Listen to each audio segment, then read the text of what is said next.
McKinsey Africa has agreed to pay over $120 million to settle charges related to a bribery scheme in South Africa as part of a U.S. investigation. The firm was charged with conspiracy to violate the Foreign Corrupt Practices Act by paying bribes to officials at Eskom and Transnet, two state owned companies in South Africa. And we have Professor Theo Venter from the University of Johannesburg in the studio to discuss that. Hi, Prof, and nice again to see you. Good to see you, Linda. Well, what are your thoughts on McKinsey's settlement and its implications for corporate accountability in South Africa and also for, people who've not been brought to book in South Africa? Yeah, the McKinsey story, of course, was part of the investigation into state capture. And I can still remember how um, aggressively they defended what they did during the investigation, despite the fact that there was a whistleblower that actually told the whole story. And typically, the whistleblower came second. This is one of the bad stuff in these kind of exposés, is that the whistleblowers that we actually should regard as heroes are usually thrown under the bus. But in any case, I think McKinsey took a view that their work globally and otherwise are too important to have this albatross around their neck of bribery and corruption in South Africa. But for me, the most important part is not that they paid, remember, they paid back the money that Transnet and the other SOE paid to them, as well as this amount that you just mentioned. So they actually did not make money in South Africa. It is actually, in my view, a kind of a penalty that they paid.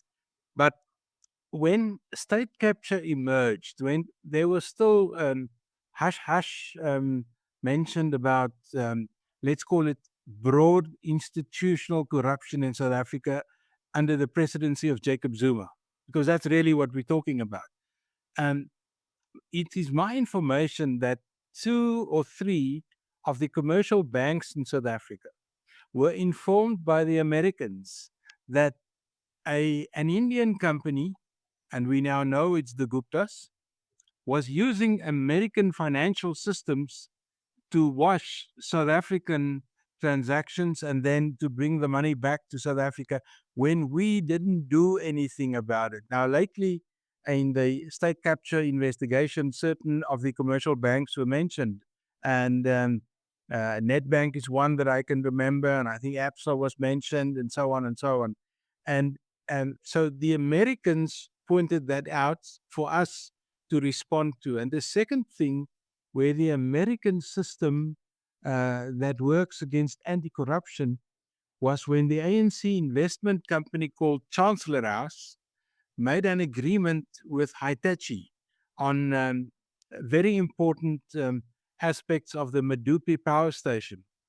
And the Americans then forced Hitachi to um, to uh, pay back the money that was part of corruption. Alternatively, they couldn't do business in America anymore. So I think the American system of thrashing out corruption is far more efficient than what we have in South Africa. And lately, last week, no, this week, the National Prosecuting Agency had a far-ranging and a wide-ranging public press release on progress that they've made. And I listened to the presser, and in my view, it was running in circles, not really telling us the story. They can't do it, but they cannot do it. They can do it, but it will take a long time. Or they want to do it, but the lack of resources. You don't hear those things when the Americans take you on for corruption. So, do we need, America or foreigners to actually make the wheels of justice in South Africa a bit faster? But do they only clamp down on businesses, on corporations, and not on politicians? No, they do clamp down on politicians, and I think their legislation and their institutions are stronger. And one of the interesting things that sits in your question is that what is Donald Trump 2.0 going to do about these things with the current candidate that Mr. Trump has in mind for the FBI, because a lot of these things start with the FBI investigations and this and that and the other. And the one thing about the FBI is that largely they have been apolitical. Now, if I look at Trump at the moment, it seems to me he wants it to be political. He wants it to act against certain individuals or groups or whatever. Now, that would be bad news, generally speaking, because I think the strength of the American system is its overt apolitical nature of its administration. I know it's political in some sense. At the top end, the top 5% of all appointments are basically political appointments. But as you go lower down, where the work actually happens, where the administration happens, where the operations happen, I think to a large extent apolitical. And I think that's the value. In the South African case, politics went too deep into policing and the general business of anti corruption. You will remember that we had a very effective system called the Scorpions that operated basically around politicians, and they were stopped. This was one of the first things that Jacob Zuma did after his victory in Polokwane in 2007. He killed the Scorpions and he replaced it with the Hawks. And the most important part of the structure of the Hawks is that they were now politically accountable to a minister. And South Africa experienced this last week, where the Minister of Justice, accused of being involved in corruption, bribery, and all these things, alleged, of course, um, was also the Minister of Justice. Now, you can feel with a poll the kind of conflict of interest that sits in that position. And the best our president could do was to move her from one portfolio to another. But he did not address the accusations and the allegations. I thought the least he could do was to put her on special leave, saying, okay, I'm not going to fire you from cabinet until you are accused or formally in court. But what he did was just to move her from one deck chair to another. That's not good enough. Also, this is a big milestone for South Africa in the state, in the era of state capture or the post. Is it a post era? Has it stopped? That's a good question.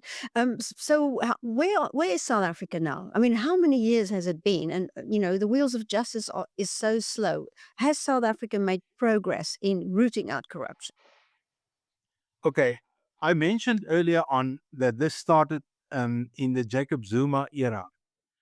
Technically, that is not correct. I think it emerged in the Mandela era, where we had massive corruption vis-a-vis military acquisitions and the whole buying of aeroplanes and all kinds of things.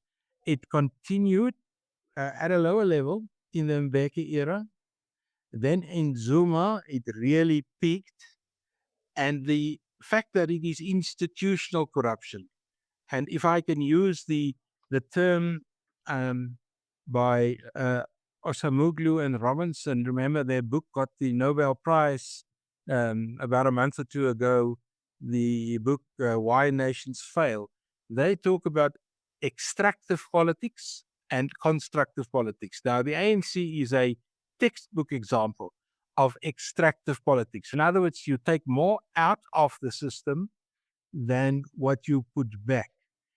I know the Ramaphosa era wanted to change that around. In other words, to get the paradigm from extractive to constructive. But the investment the ANC made through its membership and through all kinds of involvements, the extractive nature of politics underpins what we call state capture. And that is still continuing, I think, at a lower level, but it is still continuing. Can we talk about the whistleblowers? Because you said eventually McKinsey came around, and because they were forced by the U.S. government, but you said the whistleblower was the victim here.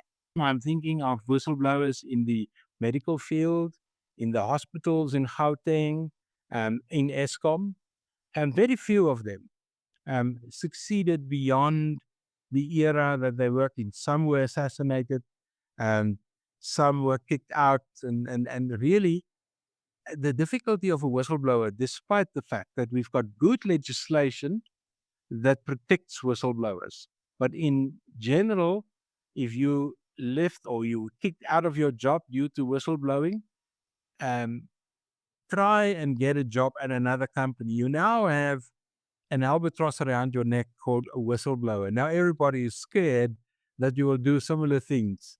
While I think the culture, the attitude must be, if things goes wrong, if you can see corruption clearly, then it's kind of your responsibility to do something about it.